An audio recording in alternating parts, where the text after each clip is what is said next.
ഗൗതം ശാന്തിലാൽ അദാനി പുതുതലമുറയിലെ ശരവേഗത്തിൽ വളരുന്ന കോടീശ്വരൻ. സമ്പത്ത് കൊണ്ട് ടാറ്റയ്ക്കും അംബാനിക്കും ഒപ്പം നിൽക്കുന്ന പേരാണ് അദാനി. എന്നാൽ നമ്മൾ അദ്ദേഹത്തെപ്പറ്റി കൂടുതൽ അറിയുന്നത് വിവാദങ്ങളിൽ കൂടിയാണ്. അധികാരത്തിൻ്റെ ഇടനാഴിയിലെ പതിവ് മുഖമാണ് ഗൗതം അദാനി. പല അൺഫെയർ ഡീലുകളും നേടിയെടുക്കുന്നതിൽ സമർത്ഥനാണ് ഈ 32 വർഷം കൊണ്ടുണ്ടായ കോടീശ്വരൻ.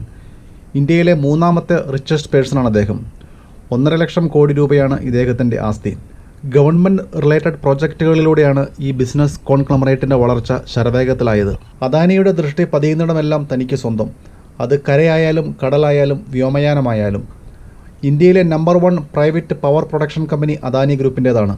ഇന്ത്യയിലെ നമ്പർ 1 റിഫൈൻഡ് ഓയിൽ പ്രൊഡക്ഷൻ, ഇന്ത്യയിലെ ഏറ്റവും വലിയ പോർട്ട് ഓപ്പറേറ്റർ, ഇന്ത്യയിലെ ഏറ്റവും വലിയ കൽക്കരി മൈനിങ് കമ്പനി തുടങ്ങിയ പലതരത്തിലുള്ള ബിസിനസ്സുകളിലും നമ്പർ 1 ആണ് അദാനി.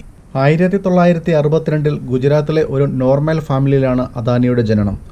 കോളേജ് പഠനം പാതി വഴിയിൽ ഉപേക്ഷിച്ച് 1978 ബിസിനസ് ചെയ്യുവാനായി ബോംബെയിലെത്തി. ഡയമണ്ട് ട്രേഡിങ്ങിലായിരുന്നു തുടക്കം. തുടർന്ന് 1981 തൻ്റെ ബ്രദറിൻ്റെ ഒരു പ്ലാസ്റ്റിക് മാനുഫാക്ചറിംഗ് കമ്പനി തുടങ്ങിയപ്പോൾ സഹോദരനോടൊപ്പം കൂടി അദ്ദേഹം പ്ലാസ്റ്റിക്കിൻ്റെ റോ മെറ്റീരിയലായ ഗ്രാനുവൽസിൻ്റെ ഇമ്പോർട്ടിങ്ങും പ്ലാസ്റ്റിക്കിൻ്റെ എക്സ്പോർട്ടിങ്ങിനും തുടക്കമിട്ടു. അങ്ങനെ 1988 അദാനി എക്സ്പോർട്സ് എന്ന സ്ഥാപനം തുടങ്ങി. ഇന്ത്യയിലെ പല കോടീശ്വരന്മാർക്കും ടേണിംഗ് പോയിൻ്റായ 1991 ഉദാരവൽക്കരണത്തിൻ്റെ ഉപഭോക്താവായി ഇന്ത്യയിലെ ഏറ്റവും വലിയ പോർട്ടായ ഗുജറാത്തിലെ മുദ്ര പോർട്ട് അദ്ദേഹം പാട്ടത്തിനെടുത്ു. അതായിരുന്നു അദ്ദേഹത്തിൻ്റെ വഴിത്തിരിവ്. ലോകത്തിലെ ഒട്ടുമിക്ക കപ്പലുകളും അടുക്കുന്ന ഇന്ത്യയിലെ ഏറ്റവും വലിയ പോർട്ടാണ് ഗുജറാത്തിലെ മുദ്ര പോർട്ട്. 1996 തെർമൽ പവർ കമ്പനി തുടങ്ങി. ഇതിൻ്റെ റോ മെറ്റീരിയലായ കോൾ ഇറക്കുമതി കൂടി അദ്ദേഹം സ്റ്റാർട്ട് ചെയ്തു. ഇതിനായി സ്വന്തമായി കപ്പൽ വാങ്ങുകയും ഇന്ത്യയിലെ മറ്റ് തെർമൽ പവർ പ്ലാന്റുകൾ കൂടി അദാനി കോൾ സപ്ലൈ ചെയ്യുവാനും തുടങ്ങി. 2009, 10, 11 കാലഘട്ടങ്ങളിലായി അദാനി ഇന്തോനേഷ്യയിലും ഓസ്ട്രേലിയയിലുമുള്ള പല കൽക്കരി ഖനികളും പാട്ടത്തിനെടുത്തു. 2012 സുപ്രീം കോടതി ഇന്ത്യയിലെ കൽക്കരി പാടങ്ങളുടെ ലൈസൻസ് റദ്ദു ചെയ്തു. അക്ഷരാർത്ഥത്തിൽ സുപ്രീം കോടതി വിധി മുതലാക്കി അദാനി സ്വന്തം ഷിപ്പിൽ സ്വന്തം പോർട്ടുകളിലൂടെ സ്വന്തമായുള്ള 4 തെർമൽ പവർ പ്ലാന്റുകളിലേക്കും മറ്റ് പ്ലാന്റുകളിലേക്കുമുള്ള കൽക്കരി എത്തിച്ചു.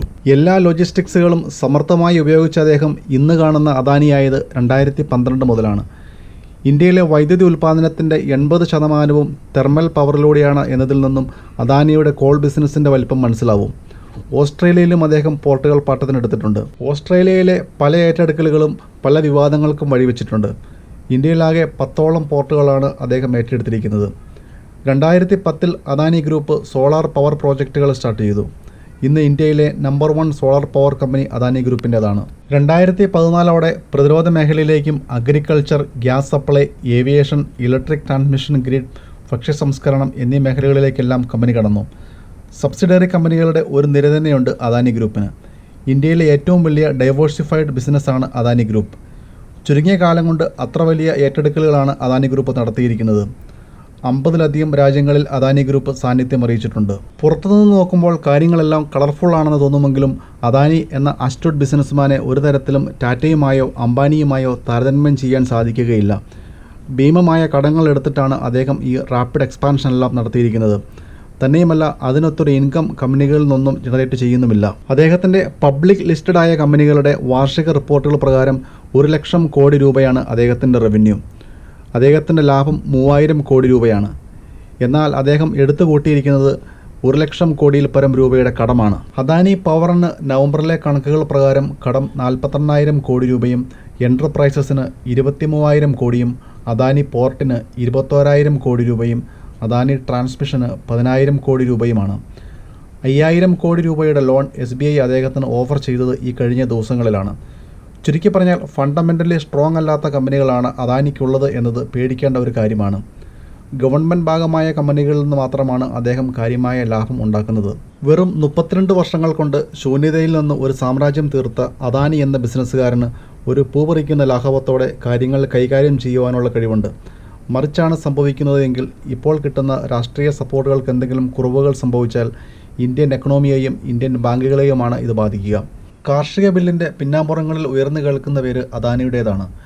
കാർഷിക ബില്ലിനെ പറ്റിയുള്ള അദ്ദേഹത്തിൻ്റെ ഡിഫെൻഡിംഗ് പ്രസ്താവനകളും ഭക്ഷ്യ സംസ്കരണ രംഗത്തേക്കുള്ള മുന്നൊരുക്കങ്ങളും സൂചിപ്പിക്കുന്നത് ഒന്നും യാദൃച്ഛികമല്ല എന്നാണ്. ഇപ്പോൾ കിട്ടുന്ന രാഷ്ട്രീയ സപ്പോർട്ടുകൾ ഇതുപോലെ തുടരുകയാണെങ്കിൽ അദാനിയുടെ കളികൾ ഇന്ത്യ കാണാൻ പോകുന്നതേയുള്ളൂ. വിവാദങ്ങളിലൂടെയല്ലാതെ നേരായ മാർഗത്തിലൂടെ അദാനി വളരട്ടെ. അങ്ങനെ ഇന്ത്യയും വളരട്ടെ.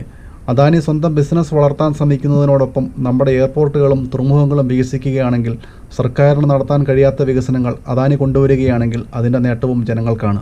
അദാനി ആളത്ര വെടിപ്പല്ല എന്ന ആരോപണങ്ങളൊക്കെ മാറി അദാനി എന്ന ബിസിനസ്സുകാരൻ ഇന്ത്യക്ക് അഭിമാനമായി മാറട്ടെ എന്ന് ആശംസിക്കാം. നന്ദി, നമസ്കാരം. Please subscribe my channel. Thank you. By.